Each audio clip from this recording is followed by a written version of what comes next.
Hello, thank you for joining us here today at TotalMD to take a look at the address verification tool within the patient information screen.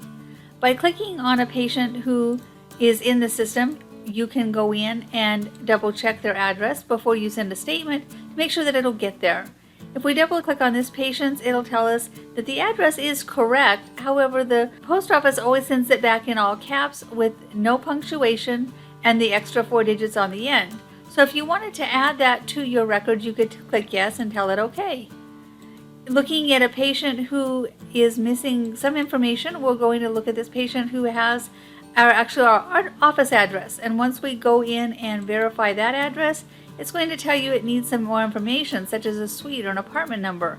If we tell it okay, it will go ahead and verify what information we do have, telling us again that we have the right address minus the 4 last digits on the zip code.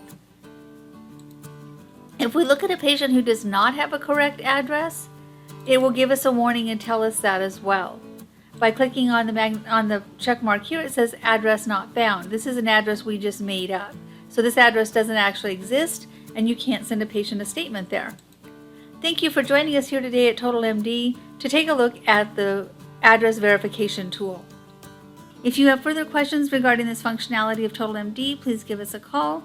800-613-7597. Option 2 is support. Option 3 is training. We would be happy to help you with your questions.